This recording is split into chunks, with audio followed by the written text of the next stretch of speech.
Movie start होती है तो हमें एक लेडी दिखाई जाती है जिसका नाम होता है सारा, जो कि अपने बच्चों के साथ होती है और वो रात होती है हैलोवीन की रात। सारा के बेटे को उसके हैलोवीन बैग से एक टेप मिलती है, लेकिन सारा का बेटा उस टेप के बारे में कुछ नहीं जानता था कि वो टेप उसके बैग में कहाँ से आई, किसने रखी, कुछ नहीं। सारा का बेटा उस टेप को प्ले करने लगता है, लेकिन सारा उसे ऐसा करने से मना कर देती है क्योंकि उसमें कोई भी अजीब कंटेंट हो सकता था। लेकिन सारा के दोनों बच्चे उसकी बात को नहीं मानते, वो उस टेप को देखना चाहते थे, जिस पर सारा पहले अकेले ही उस टेप को देखती है। सारा देखती है कि वो टेप तो खाली है क्योंकि उसमें कुछ भी नहीं चल रहा था, लेकिन अचानक से वो टेप प्ले हो जाती है।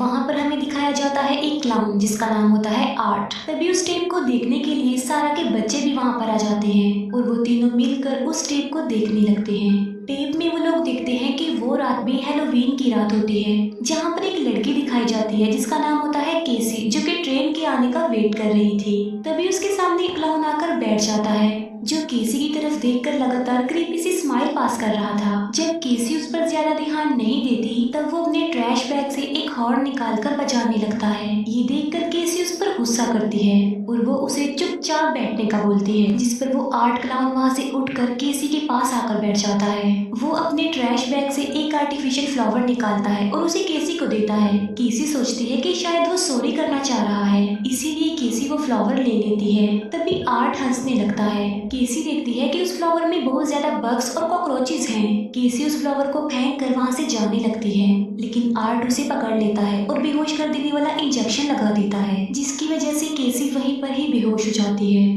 केसी को जब होश आता है तो वो खुद को एक चेन से बंधा हुआ पाती है और उस जगह पर काफी अंधेरा भी था।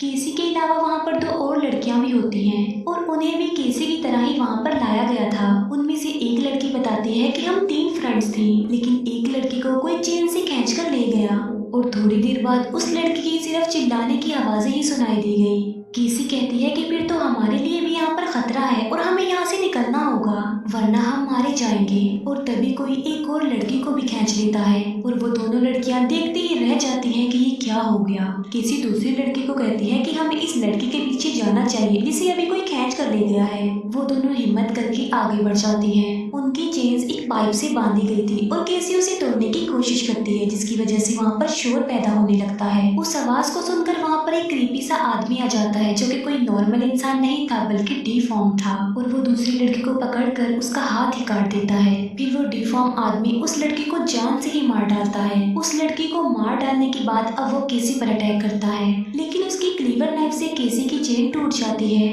जिसकी वजह से केसी वहाँ से भाग जाती है और आगे आकर उसे कोई दिखाई देता है। तब केसी हेल्प मांगने के लिए उसके पास जाती है। तब केसी की नजर उसके कैरेज पर पड़ जाती है जिसमें जिंदा लोग थे।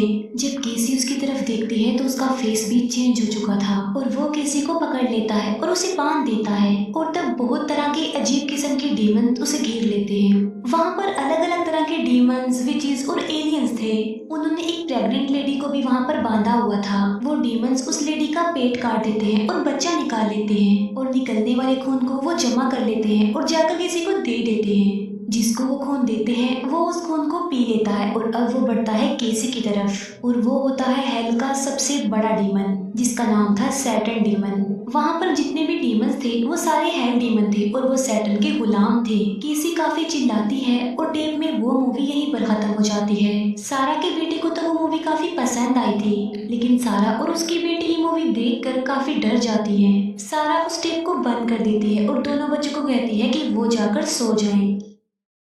सारा, जो कि अभी तक ही उस टेप के बारे में ही सोच रही थी। कुछ देर बाद सारा के बेटे के रूम का दरवाजा अपने आप से ही खुल जाता है। वो आवाज सुनकर सारा का बेटा उठ जाता है। वो देखता है कि वहाँ पर उसकी सिस्टर है, जो कि उस टेप को देखकर बुरी तरह से डरी होती है। उसे अपने रूम में डर लग रहा था और वो अपने भाई के साथ सोने आई थी। फिर वो सिबलिंग्स सो जाते हैं। सारा उस टेप को एक बार फिर से प्ले कर देती है और इस बार टेप में जो लेडी दिखाई जाती है उसका नाम होता है कैरोलिन। कैरोलिन, जो कि अभी अभी अपने न्यू घर में शिफ्ट हुई थी, और वो रात भी हैलोवीन की ही रात होती है।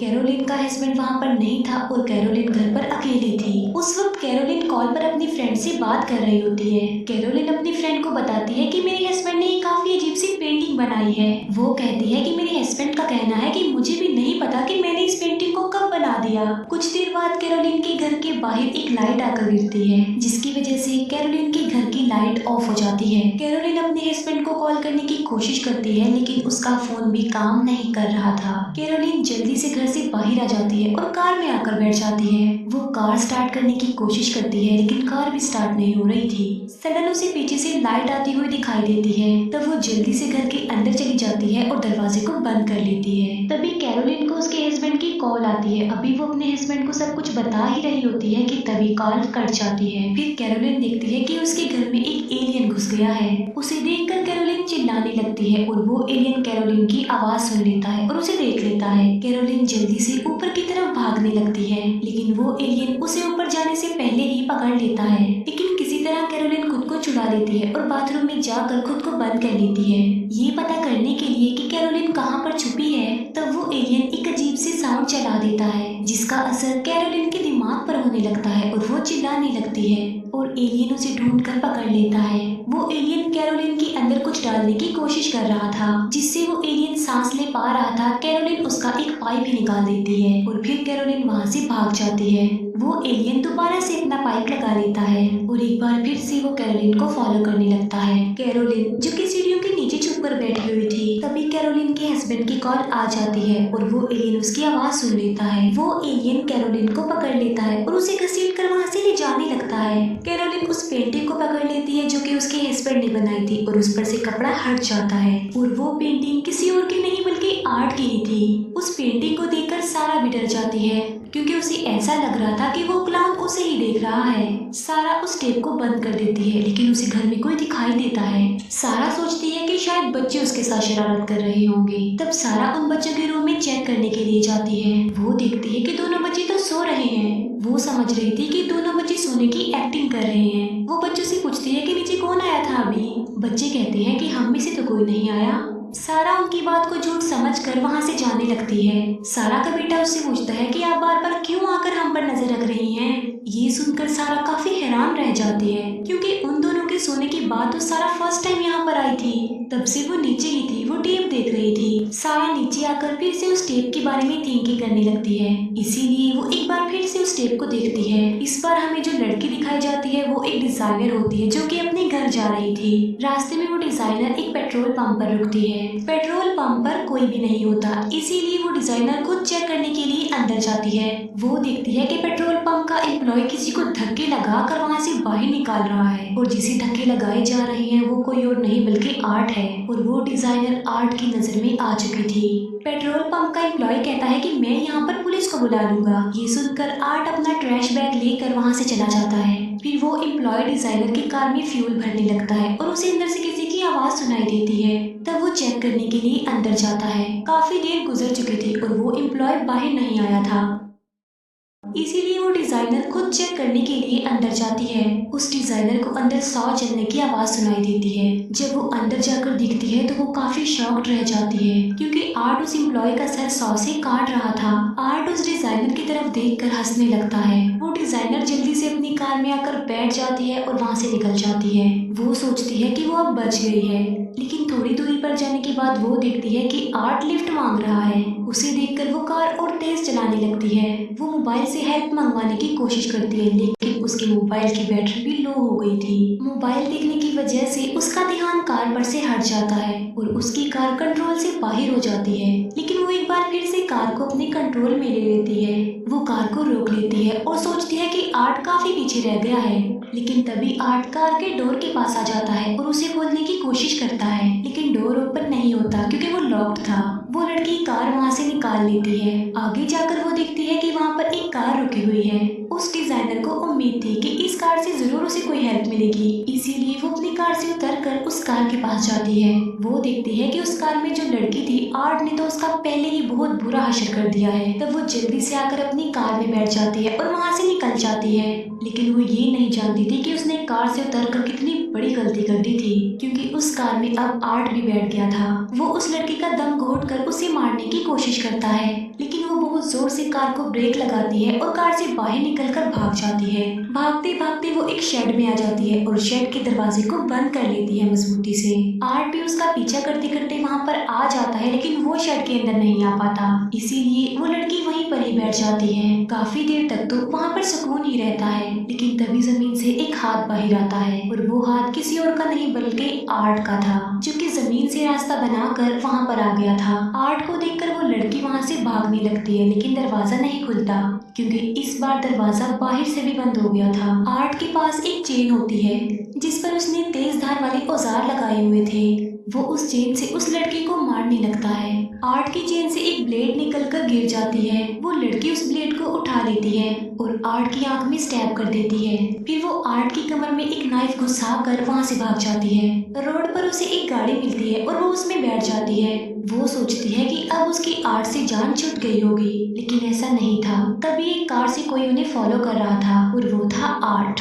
आर्ट अपनी कार को उन लोगों की कार के साथ ले आता है और ड्राइवर को शूट करके मार डालता है, जिससे उनकी कार कंट्रोल से बाहर होकर एक ट्री से टकरा जाती है। उस लड़की की आंख जब खुलती है तो वो खुद को काफी अजीब फील करती है। वो देखती है कि उसके आसपास कुछ टूल्स पड़े हुए हैं जो कि खून से लथपथ हैं और आर्ट भी उसके पास ही बैठा हुआ था, जो कि उस लड़की की तरफ देखकर हंसे ही जा रहा था। असल में आर्ट ने उस लड़की के हाथ पांव काट दिए थे, तभी तो वो टूल्स खून से भरे हुए थे और उसकी बॉडी पर उसने बहुत सारे अब्यूजिव वर्ड्स भी लिख दिए थे। सारा इस टेप को देखकर काफी परेशान और डिस्टर्ब हो जाती है और वो उस टेप को बंद कर देती है। तभी सारा के घर का फोन बजने लगता है। सारा फोन उठाती है और वो काफी हैरान रह जाती है क्योंकि फोन पर वही डिजाइनर लड़की हेल्प मांग रही थी जिसे सारा अभी टेप में देख रही थी। सारा बहुत ज्यादा डर जाती है और वो फोन काट देती है। अचानक से टीवी ऑन हो जाता है और सारा उसके करीब जाकर देखती है और वहाँ पर होता है आर्ट, जो आहिस्ता आहिस्ता करके टीवी की तरफ आगे बढ़ रहा था। देखते ही देखते आर्ट स्क्रीन के बिल्कुल करीब आ जाता है। ऐसा लग रहा था कि अब आर्ट और सारा के दरमियान सिर्फ वो स्क्रीन ही रह गई है, इतना करीब आ गया था वो। और वो सारा को देख भी रहा था और उसे हॉन्ट करने की कोशिश कर रहा था। सारा काफी डर जाती है और वो सारा को और ज्यादा डराने की कोशिश कर रहा था। फिर सारा खुद को ही टीवी में देख पा रही थी और आर्ट भी उसके पीछे ही बैठा हुआ था। सारा अपने पीछे टर्न करके देखती है, लेकिन वहाँ पर कोई भी नहीं होता। लेकिन टीवी में वो देखती है कि वो क्लाउन यानी आर्ट उसके पास ही आ रहा है। वो टीवी बंद करने की काफी कोशिश करती है, लेकिन टीवी नहीं बंद हो पाता। आर्ट सारा के बहुत पास आ जाता है। तब सारा उस टेप को निकाल कर तोड़ देती है, जिसकी वजह से आर्ट भी वहाँ से गायब हो गया था। तभी सारा को अपने बच्चों के चिल्लाने की आवाज सुनाई देती है। तब सारा जल्दी से ऊपर जाती है। जो कुछ वहाँ पर चल रहा था वो हमें एक टेप की तरह ही दिखाया जा रहा था। ऊपर जाकर सारा देखती है कि वहाँ पर आर्ट खून से लथपथ है और हंस रहा है, लेकिन अचानक से आर्ट वहाँ से गायब हो जाता है। सारा रूम में जाती है और वो देखती है कि आर्ट ने उन दोनों बच्चों के सर काटकर अलग कर दिए हैं और आर्ट ने वॉल को खून से भर दिया है और वहाँ पर अपना नाम भी लिख दिया है। ये देखकर सारा काफी रोती है और चिल्लाती है और सारा के चिल्लाने के साथ ही ये मूवी यहीं पर एंड हो जाती है।